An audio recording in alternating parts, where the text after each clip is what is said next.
Muy buenas tardes. Soy Sania Muñoz Tobar, estudiante del doctorado de Ciencias en la Educación. En este espacio voy a realizar una entrevista a un actor educativo con el propósito de conocer su visión sobre las problemáticas que están afectando el ámbito educativo actualmente, asimismo las posibles soluciones a las mismas. Hoy me encuentro con un invitado especial, el licenciado Edgar Armentero Cruz, una persona que ha dedicado gran parte de su vida al campo educativo y que actualmente se desempeña como coordinador en la institución etnoeducativa San Pedro Claver de Sabaneta, Momil, Córdoba, Colombia. Agradezco, licenciado, su disposición y esa gran contribución para aceptar esta invitación. Bienvenido. Muchas gracias, señor, por la invitación. Es un gusto poder participar y aportar desde mi experiencia. Licenciado Edgar, para entrar en materia y conocer un poco sobre el ámbito educativo, ¿cuál cree usted que son esas problemáticas que actualmente están afectando este ámbito?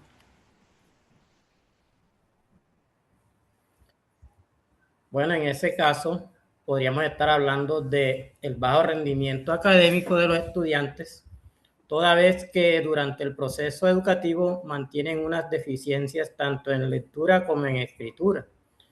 Las relaciones amorosas que se presentan en muchas instituciones educativas, principalmente en la secundaria y media, donde los niños y niñas convierten estas relaciones en un distractor que afecta a sus estudios.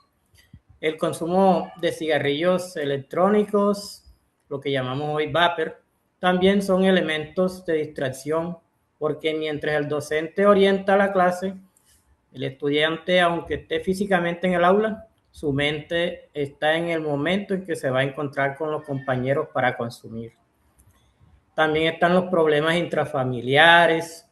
Esto afecta el estado emocional de los estudiantes y eso no es solamente en nuestra institución, sino en muchas instituciones, tanto públicas como privadas. Siempre vemos por ahí también por las redes las agresiones escolares, por la falta de tolerancia entre ellos. Y algo muy frecuente también, el bullying y el ciberbullying, que desde la dirección siempre nos ha tocado atender, abriendo la ruta de atención para que estos casos no trasciendan. Pero también es importante mencionar los problemas de infraestructura en las diferentes sedes, tanto públicas, bueno, privadas no tanto, pero públicas, donde la inversión de las administraciones municipales y departamentales son muy bajas. Y además de eso, hay una gran brecha, una enorme brecha tecnológica, mientras que hay unas instituciones de alta calidad que hablan de aulas STEAM, otras hablan de inteligencia artificial. Estas instituciones que son de carácter rural, les falta profundizar en ese tema. Sí, evidentemente son muchas las situaciones que están afectando el proceso educativo. De todas estas problemáticas, pues, ¿cuáles son las que más se evidencian en el contexto laboral donde actualmente está desarrollándose su papel como coordinador? Bueno, digamos que el bajo rendimiento académico. Y no es el resultado de un solo origen, ¿no? Sino de una combinación de muchos factores. Podríamos decir que los factores socioeconómicos en el entorno familiar. Se nota a veces que el estudiante no entra a ciertas horas de clases, se evade o pide permiso para ir al baño. Y cuando se les hace el llamado, resulta que ese estudiante no tiene la libreta o no tiene otros elementos de estudio, porque los papás no se los han comprado y por eso tenemos esa deficiencia. Y esto afecta las evaluaciones de los estudiantes. Ese mismo estudiante carece de hábitos de estudio porque no planea o no tiene prioridad para tomar un rato del día en casa sentarse, repasar y resolver las tareas que le coloquen en el colegio. También se pierden demasiado sueño porque están interactuando por las redes. Esto perjudica el estado emocional de ellos y no permite concentrarse. Fundamental también, y es la metodología del docente, que si no está bien enfocada, el estudiante pierde el interés. Bueno, de todas estas situaciones, pues hay que priorizar para poder atender. ¿Cómo hacen en la institución para dar prioridad a cuál es el problema que más urge atender? Bueno, como estamos hablando de rendimiento, del bajo rendimiento académico, eh, a través de la inasistencia, este es un aspecto muy importante que se tiene en cuenta, donde se identifica la frecuencia con que el estudiante no atiende o no entra a clase.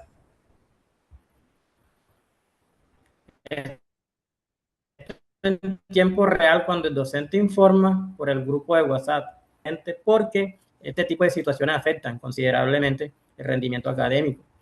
Otros aspectos son los resultados académicos, que evidencian el nivel de desempeño de los estudiantes. En este sentido, los padres de familia deben ser informados de manera oportuna, clara, sobre las debilidades y establecer acuerdos pertinentes que busquen mejorar esos resultados. En esa priorización de esos problemas del bajo rendimiento académico y los problemas que usted ha mencionado, ¿qué actores participan en la priorización de los problemas? Bueno, digamos que primero que todo el coordinador académico, señor. ¿Por qué? Porque es él el que lleva el seguimiento por periodos, por grupos. Es él quien detecta y socializa ante el consejo académico los estudiantes que llevan dos o más áreas con bajo desempeño. Pero también está el director de grupo con los docentes que atienden, ellos elaboran planes de mejoramiento que permiten avanzar en esos logros en el cual los estudiantes no alcanzaron. También está la oficina de orientación escolar, porque es que desde allí también se pueden identificar algunos problemas emocionales que pueden estar afectando el rendimiento académico de los niños y las niñas. Y lo que no puede faltar, el padre de familia, cuando se le pone de manifiesto la situación para abordar estos temas. O sea, que es un trabajo bastante articulado que involucra a todos los actores de la comunidad educativa. Ahora quisiera que conversemos un poco sobre las posibles soluciones a estas problemáticas desde la institucionalidad. Bueno, digamos que a nivel interno, al detectar un estudiante en estas condiciones, lo primero que se hace es un llamado a los padres de familia. Se orienta sobre la situación presentada y se crean los espacios de atención para que primero que todo haya en casa un horario de estudio donde el estudiante con el acudiente deben estar atentos, que existe ese espacio para atender esos compromisos académicos. Los estudiantes también con bajo nivel de desempeño se apoyan con estudiantes del servicio social para reforzar en las temáticas con mayor debilidad. En ese caso, desde la orientación escolar, desde la coordinación académica, se crean esos espacios para que esos estudiantes de servicio social en unos horarios establecidos en compañía con el padre de familia se puedan atender en casa. Existe también un plan a nivel nacional que se ha venido trabajando, como es el programa Todos Aprender, el cual el Estado encarga a un profesional en los establecimientos educativos para hacer acompañamiento en los docentes, sobre todo en las áreas de lenguaje y de matemática.